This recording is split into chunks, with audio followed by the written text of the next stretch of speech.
नमस्कार दोस्तों। आज हम घात एवं घातांक का कुछ उदाहरणों पर चर्चा करेंगे। इससे पहले हमने पिछली क्लास में देखा था कि एक की घात 0 होने पर उसका मान 1 प्राप्त होता है। वो कैसे होता है वो हमने डिटेल देखा था। तो हमने देखा था कि 5 की घात 0 है, उसका मान हमें 1 प्राप्त हुआ था। यानी कि किसी भी आधार पर अगर घात शून्य होती है तो उसका मान सदैव 1 होता है। तो आज अपन इसको थोड़ा एक अन्य रूप में और लेकर देखेंगे कि जो a है वो एक परिमेय संख्या है। परिमेय संख्या जो होती है वो p बटा क्यू के रूप में लिखी जाती है। परिमेय संख्या जो होती है वो p बटा क्यू। अब p यहाँ पर कोई संख्यात्मक मान है, आपका संख्या रेखा का कोई भी मान हो सकता है। -2, -1, 0, 1, 2। इधर भी चलते रहो धनात्मक दिशा में, इधर ऋणात्मक दिशा में चलते रहो। ये संख्या रेखा कहलाती है।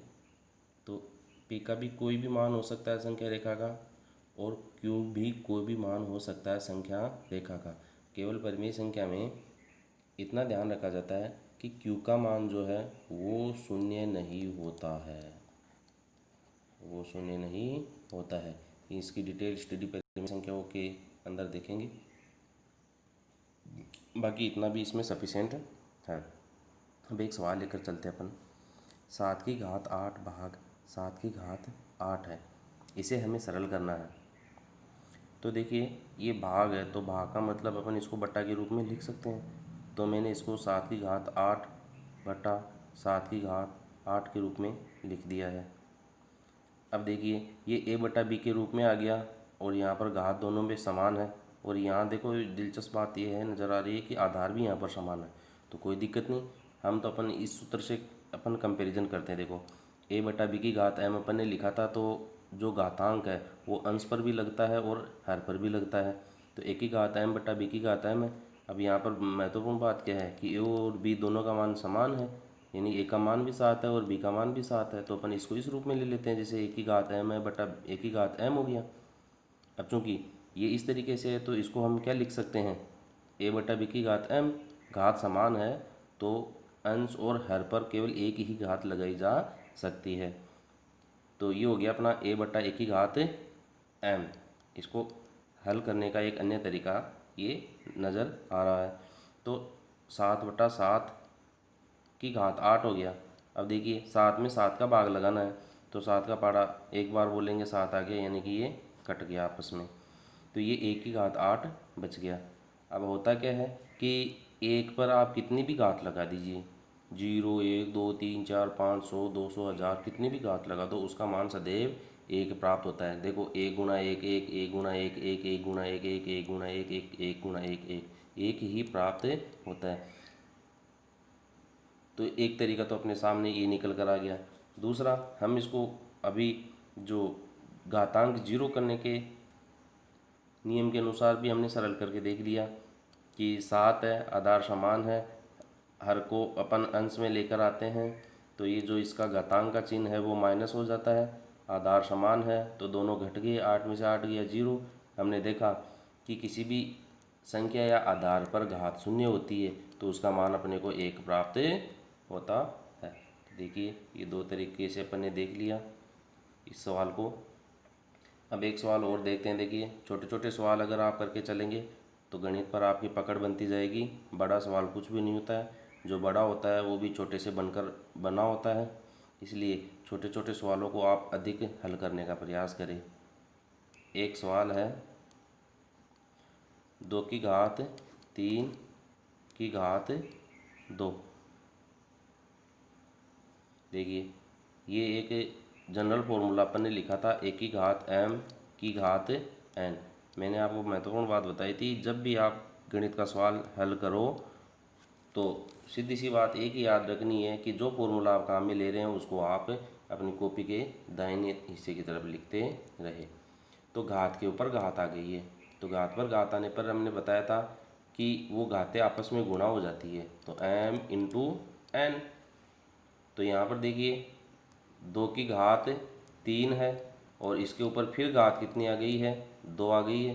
तो इसका मतलब ये दोनों जो घातें हैं आपस में गुणा हो जाएगी। तो इसको मैं इस तरीके से लिख सकता हूँ, 2 की घात 3 गुणा 2, 3 दूनी 6 हो गया, 3 2 जा 6, तो 2 की घात हो गई अपने पास 6।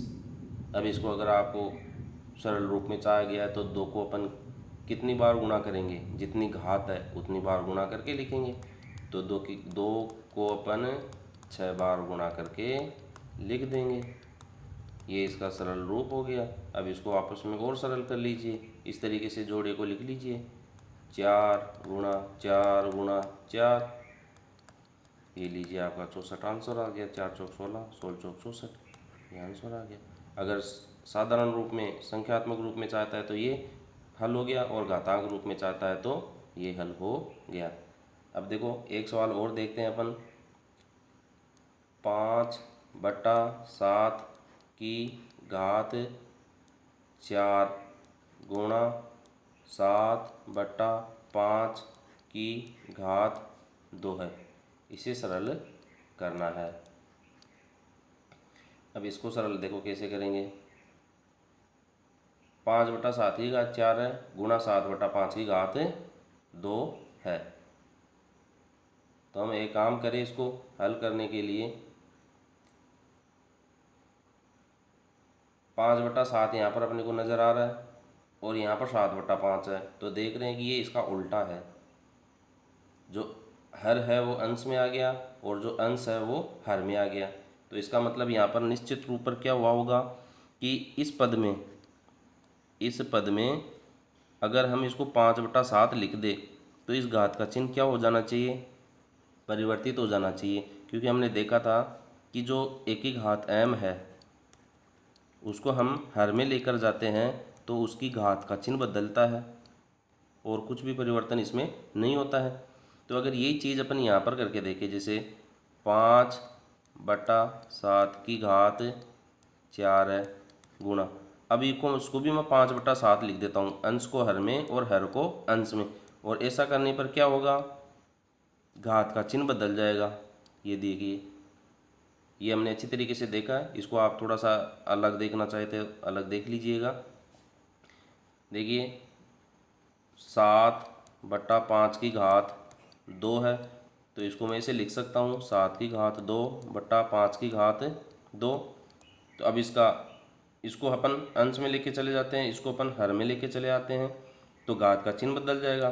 तो 5 की घात -2/7 की घात -2। अब घात समान है तो अंश और हर पर अपन एक ही घात के रूप में इसको लिख सकते हैं -2। देखो वो की वही चीज़ वापस आ गई घूम कर अपने पास।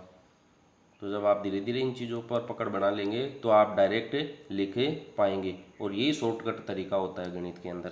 कहते रहते हैं ना शॉर्टकट शॉर्टकट शॉर्टकट, शॉर्टकट कुछ नहीं होता है। पहले आप जो इसका मानक विधि है वो सीखिए, उसके बाद में उस पर आप जब अभ्यासरत हो जाएंगे पूरे तो शॉर्टकट अपने आप निकल कर आ जाएगा। तो अब देखिए ये 5/7 गुणा 5/7 है, तो ये एक ही घात m गुणा एक ही घात n हो गया।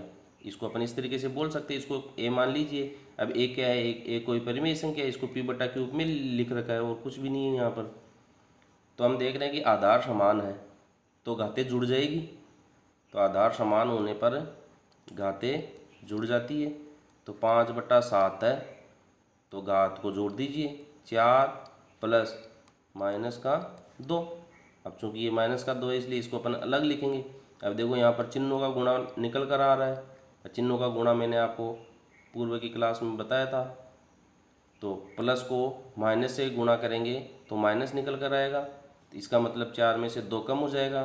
तो यहाँ पर क्या बच गया अपने पास, 5/7 की घात 4 - 2, तो ये बच गया 5/7 की घात 2। अब इसको और सरल रूप में लिखना है तो ये एक ही घात m हो गया, m का मान यहाँ पर 2 है, एक का मान 5/7 है, तो 5/7 2 हो जाएगी, 5 की घात भी 2 हो जाएगी और 7 की घात भी 2। सरल कर दीजिए, जितनी घात है उस संख्या को उतनी बार गुणा करके लिख लीजिए। 5 गुणा 5 और 7 गुणा 7, तो ये 25/49। ये सवाल आपका सरल हो गया। तो इसी तरीके से आप छोटे छोटे सवालों को हल कीजिए। यदि आपको गणित सीखना है तो छोटे से छोटे सवाल को भी आप नज़रअंदाज नहीं करें, उसको हल करें। बस लिखो अपने कॉपी पर, पेन की सहायता से, पेंसिल की सहायता से। जितने ज़्यादा छोटे छोटे सवालों को आप हल करेंगे विद सूत्र लिखने के साथ, सूत्र लिखने के साथ आपको छोटे छोटे सवालों को हल करना है। धीरे धीरे आपको पता ही नहीं चलेगा कि कब आपने गणित सीख ली। धन्यवाद।